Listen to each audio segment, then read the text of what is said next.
Alright. Hi everyone, my name is Rebecca Rendon. I'm from the Hillsborough class. I just wanted to say thank you for watching my presentation.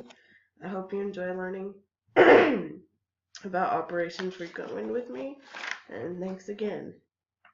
Okay, so instead of jumping right in, I'm going to give you a bit of context for this operation. The Vietnam War started November 1st, 1955, and ended April 30th, 1975. Its duration was 19 years, 5 months, 4 weeks, and 1 day. At least the American involvement was. Okay, so let's make that a little more real for you and give you some perspective. My grandma was born in 1938. So that makes her 77 years old. Whenever the war started in 1955, she was 17. So she's really lovely.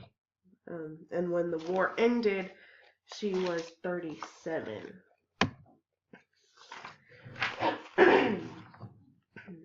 When the war ended, my mom, she was born in 1963. So she was 12 when the war ended. So she went through her entire childhood and preteen years while this war was going on. Okay, so as the war was coming to an end, Americans are starting to get angry. They're starting to realize that the government has been lying about the actual state of the war. Just an example is William C. Westmoreland. We talked about this guy in our Chapter 11 notes. He was, according to Miss Miller, he was measuring success in fictitious body count numbers of enemy dead. So basically, he was lying through his teeth to make good American people like you and me believe that the Vietnam War was in the bag, that victory was not far, but in reality, the American involvement probably just made worse. The American efforts raised morale of the northern Vietnam troops and made everyone wanted to survive that much more. Okay, so when Nixon was elected and the war was basically vomited into his lap, he decided to start slowly withdrawing from the war. He promised during his campaign that he was going to bring peace with honor. Basically what that means is he was trying to save face. He was supposedly trying to get out of the war without America looking bad, which didn't exactly happen. But after Nixon was impeached, after the Watergate incident, President Ford was elected, and he sent troops into South Vietnam in response to the Gulf of Tonkin incident. The troops and the tools of war, oil, and machines, they moved easily through the Ho Chi Minh Trail, carrying all the supplies they needed. Through hidden paths in the jungles and mountains, they went from north to south. So as they moved through the south, and the American involvement increases. It's 1968, and there are 536,100 American troops in South Vietnam. Now, in 1975, a peace treaty is signed in Paris after 50,000 American casualties. North Vietnam violates this treaty December 13th, 1974, by attacking the Phu Hoc Long province, which is this who I'm showing you right here. This is just an inset of another map. It's not actually to scale. But now April 29th, 1975, 100,000 northern Vietnam troops from they march on Saigon and surround it. So Saigon is here, and in this little inset it shows that the U.S. Embassy is right here. According to the 4th Squad leader, Douglas Potratz, who was at the embassy the morning of the evacuation, the people there, they had no idea how bad the situation was until the Central Intelligence Agency, or the CIA, came and briefed them about the situation. they told them that they were surrounded, and that the U.S. government decided not to send any troops in. Instead, they were calling for an evacuation. He says that 11 o'clock that day is when they found out they were going to be evacuating, and that's when the civilians started showing up. Well, if the military didn't know they were going to be evacuated, how did the citizens know? An interesting and funny fact I found in a video from the History Channel was that the signal to start the evacuation was a radio broadcast of Ben Crosby's I'm Dreaming of a White Christmas. This song was obviously out of place, playing in late April in South Vietnam, where the average temperature is 31 degrees Celsius, or 87.8 degrees Fahrenheit, and that's not counting the humidity factor that us as Texans are so familiar with.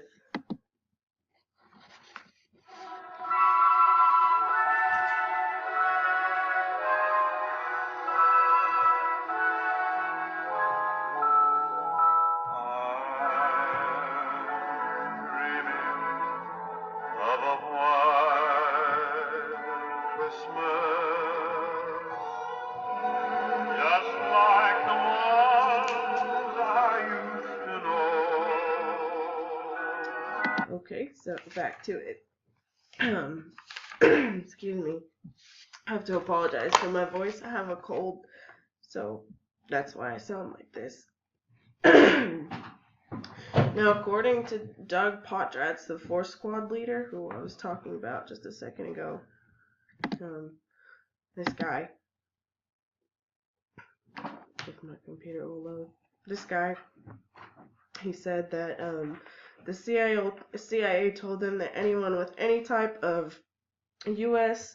issued identification was allowed to evacuate and bring as many family members as they desired. Now, it's always a comfort to know that people are willing to suffer, they're willing to profit from your suffering. As the U.S. citizens tried to get out, they were rushing to marry these Vietnamese women to help them escape the North Vietnamese troops and the oncoming threat. And the price for a marriage certificate went from $20 to $2,000 on that day. Isn't that just lovely? Now,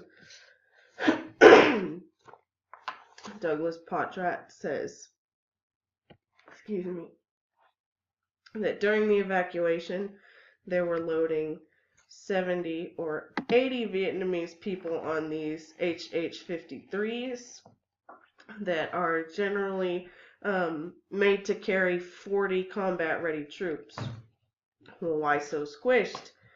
Well, these people from the South Vietnam were afraid for their lives. You see, they were afraid of being executed by the Northern Vietnam troops for helping the Americans. So, the terror in that situation, it just caused chaos and made a bad situation that much worse.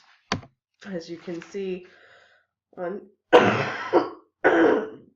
excuse me, on this slide, this is the American Embassy as the operation progressed, as it's found on your book on page 108 on chapter 23. So this is the embassy, which is located right here. I think I was showing you earlier. So here's Saigon, which is surrounded by Northern Vietnam troops who marched all the way down here, surrounded Saigon, and here is where this Operation Frequent Wind evacuation is taking place.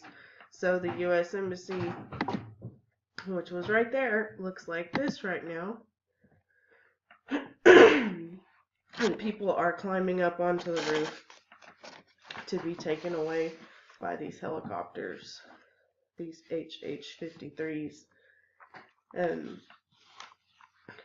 So here are all of the ships involved in this project, Frequent Wind. The picture is actually, the picture that I just showed you is actually the USS Midway. So this picture,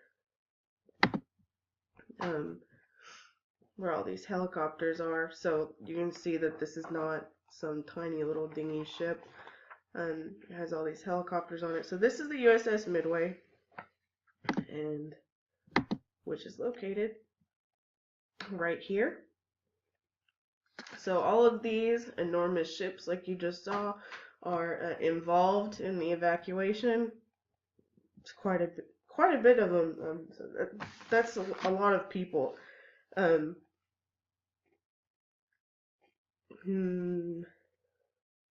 Well, the mission, the actual evacuation, was a success. Well, it was said to be a success, but according to Doug Potratz, it didn't feel like a success because there were so many people left alone to die, to basically be slaughtered by the North Vietnamese troops whenever they got there. But the air boss, Vern Jupper of the USS Midway, as I was talking about earlier, said that even though a bunch of people were terrified and there were children running around, not a single child was lost. As you can see, these ships, it's not Disneyland, there's no railing. If you fall off, you're going in the ocean and you're probably not coming back. And according to the air boss, Jumper, he said that not a single child was lost. Right, and that's a miracle. Now, excuse me. The total for the evacuation, total Americans were 1,373, and total Vietnamese, just for this operation.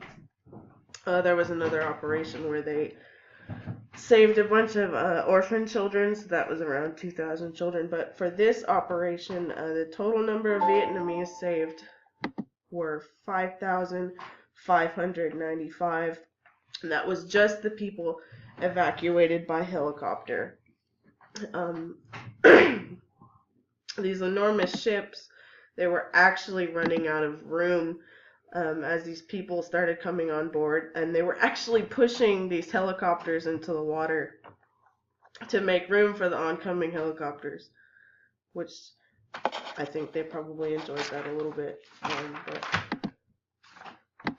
now, in conclusion to my presentation, I think President Ford's decision to evacuate the troops affects how people look on America as a whole.